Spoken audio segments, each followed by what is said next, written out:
एक बार एक गांव में कन्हैया नाम का एक भोला भाला आदमी रहता था।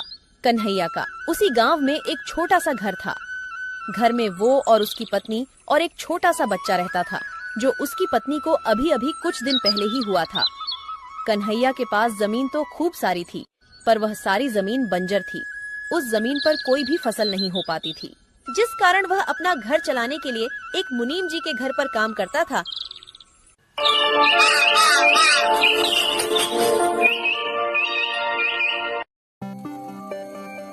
भाग्यवान, ओ भाग्यवान, आज मुझे मुनीम जी के पास बहुत सारा काम है।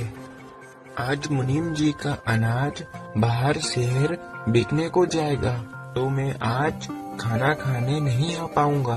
तो तुम आज मेरा खाना किसी के भी हाथ मुनीम जी के घर तक पहुंचा देना। फिर कन्हैया मुनीम जी के घर पर काम के लिए निकल जाता है।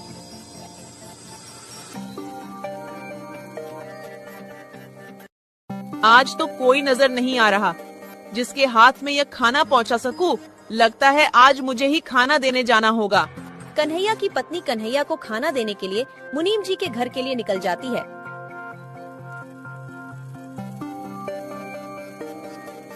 मगर रास्ते में उसे एक सांप काट लेता है। अरे, ये किसने काट लिया? मुझे कांटा तो छुआ नहीं है। कितना दर्द हो रहा है। सांप काटते ही वह जमीन पर गिर जाती है और वहाँ पर खूब सारी भीड़ इकट्ठा हो जाती है। कन्हैया लाल, अभी अभी गांव से एक खबर आ रही है कि तुम्हारी पत्नी को एक सांप ने काट लिया है। तुम्हें तुरंत ही उसके पास जाना होगा। कन्हैया चौंक जाता है और कन्हैया वहाँ से तुरंत ही निकल जाता है। मगर कन्हैया की पत्नी नहीं बच पाई।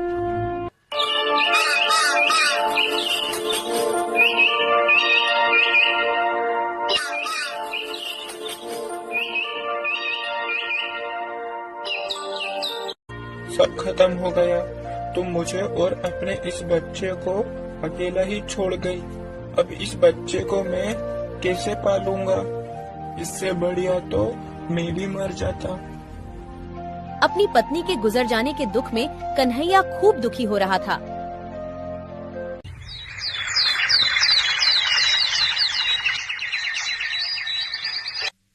कुछ सालों बाद कन्हैया के जीवन में खुशी का माहौल बनता है। राजेश बेटा अब तक खूब बड़ा हो चुका था और उसकी बिजली विभाग में सरकारी नौकरी लग चुकी थी। आज बेटा तुझे लड़की वाले देखने आ रहे हैं। आइए आइए, आपका स्वागत है मेरे छोटे से घर में। राजेश को लड़की वाले देखने के लिए आते हैं और राजेश का रिश्ता नंदिनी के साथ पक्का हो जाता है। फिर कन्हैया अपने बेटे की शादी बड़े ही धूमधाम से करता है। फिर शादी के कुछ दिन बाद, नंदिनी, ये लो पैसे, जरा अलमारी में रख देना। अरे बाप रे, इतने सारे पैसे! बेटा राजेश, तू इतने सारे पैसे कहाँ से लाया? तेरी तो इतनी तनख्वाह भी नहीं है। अरे पिताजी, ये तनख्वाह नहीं है। अब मैं तुम्हें कैसे समझाऊं? पिताजी, इसे अंग्रेजी भाषा में कमीशन कहते हैं। मतलब तू लोगों से घूस लेने लगा है। और क्या पिताजी? बेटा, तुझे तेरी माँ के गुजर जाने के बाद भी मैंने तुझे पढ़ाया लिखाया और इतनी बढ़िया नौकरी के काबिल बनाया, और आज तू उसी कुर्सी का फायदा उठाकर गरीब लोगों से घूस ले रहा है। तुम्हें क्या पता पिताजी, ईमानदारी के रास्ते पर चलने वाला हमेशा पीछे रह जाता है। आजकल जो ईमानदारी के रास्ते पर चलता है वो हमेशा पीछे ही रह जाता है।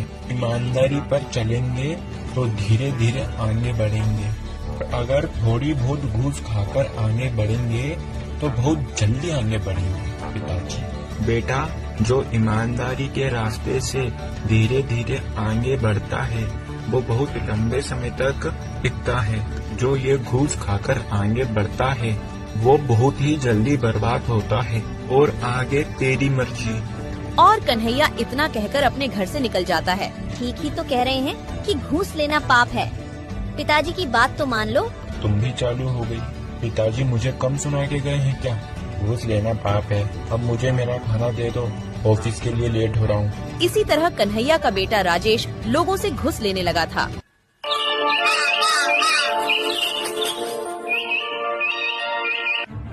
वह हर रोज ढेर सारे पैसे लाने लगा, पर कन्हैया को बिल्कुल भी पसंद नहीं था। अरे बेटा, ये मुझे नहीं है पसंद। तू मेरे लिए ये लोगों से घूस खाना बंद क्यों नहीं कर देता? अरे पिताजी, तुम तो मेरे हाथ धोकर पीछे ही पड़ गए। घूस घूस लगा रखा है। मैं ये घूस लेना बंद नहीं कर सकता। तुम्हें मेरे साथ रहना हो तो रहो, वरना यहाँ से निकलो। तुम्हें जरा सी भी शर्म नहीं है? कोई भला अपने पिताजी से ऐसे बात करता है? क्या वो क्या गलत कह रहे हैं? ठीक ही तो कह रहे हैं कि घूस लेना पाप है। कोई ये पाप बाप नहीं है। आजकल सब ऐसे ही काम करते हैं। और तुम दादा मेरी अम्मा मत बनो। तुम्हें भी इस घर में रहना हो तो रहो, वरना तुम भी यहाँ से निकलो। अरे बेटा, मेरे कारण तुम दोनों आपस में मत लड़ो। मैं ही इस घर को छोड़कर चला जाता हूँ। अरे पिताजी, इन्होंने तुम्हें गुस्से में आकर घर छोड़कर जाने को कह दिया है। आप तो सच में घर छोड़कर जाने को तैयार हो गए। तुम कहाँ पर रहोगे? बेटा, तू मेरे रहने की चिंता मत कर। मैं तो कहीं पर भी रह लूंगा। इतना कहकर कन्हैया घर छोड़कर चला जाता है। अरे तुम कैसे बेटे हो जो अपने पिता को घर छोड़कर जाने के लिए एक बार भी नहीं रोका? कन्हैया अपना घर छोड़कर मुनीम जी के घर पर जाता है। क्या हुआ कन्हैया, आज तो तुम समय से पहले काम पर आ गए। और कन्हैया मुनीम जी को अपने बेटे की सारी बात बता देता है। अरे बाप रे, तुम्हारे बेटे ने तुम्हें घर से निकाल दिया। ये तो उसने बहुत गलत किया। कन्हैया, तुम चिंता मत करो। आज से तुम मेरे साथ मेरी ये हवेली में रहोगे। नहीं मुनीम जी, मैं तो मेरे खेत में ही रह लूंगा। कन्हैया, तुम वहाँ पर कैसे रह पाओगे? मुनीम जी, मैं वहाँ आराम से रह लूंगा। तुम्हारा मुंह उतरा उतरा क्यों लग रहा है? आज ऑफिस में कुछ हुआ क्या? हाँ, आज मैं लोगों से घूस लेता पकड़ा गया और अब मुझे अपनी नौकरी से भी निकाल दिया गया है। और मैंने जितना भी घूस का पैसा खाया है वो मुझे सरकार को वापस लौटाना होगा। मुझे बिल्कुल भी समझ नहीं आ रहा है अब मैं क्या करूँगा। कन्हैया अपने खेतों के बीच में एक झोपड़ी तैयार करता है और उसी झोपड़ी में रहने लग जाता है।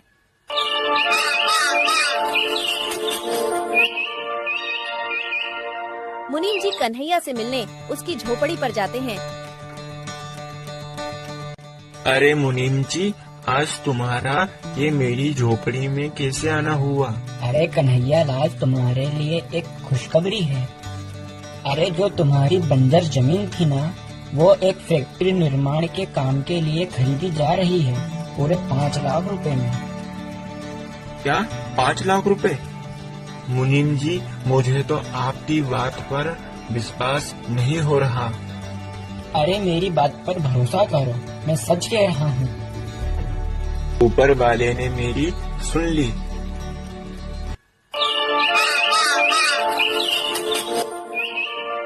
कन्हैया अपने बंजर जमीन को बेचकर उसी गांव में जमीन के पैसे से एक बढ़िया सा घर बनवा लेता है।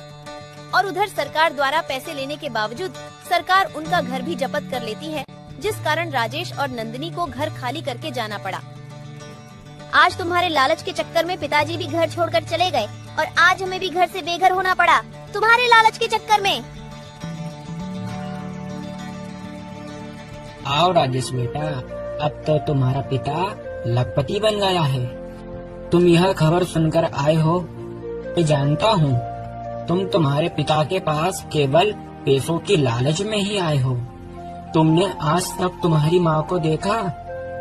ये कन्हैया ने तुम्हें तुम्हारी माँ के जाने के बाद खूब पढ़ा लिखा कर बड़ा करा और तुमने उसे ही घर से निकाल दिया और तुमने उसी पिता को घर से निकाल दिया। तुम्हें ये सब करते बिल्कुल भी शर्म नहीं आई? अरे मुनीम जी, अब छोड़िए, वो अभी बच्चा है, उससे एक छोटी सी गलती हो गई। पिताजी, मुझे माफ कर दो, मुझसे गलती हो गई और आपकी बात नहीं मानने के कारण आज मेरे हाथ से नौकरी भी चली गई। कोई बात नहीं बेटा, तुझे कहा था ना मैंने कि ईमानदारी के रास्ते पर चलेगा तो खूब आगे जाएगा। अब देख लिया ना बेईमानी के रास्ते का परिणाम।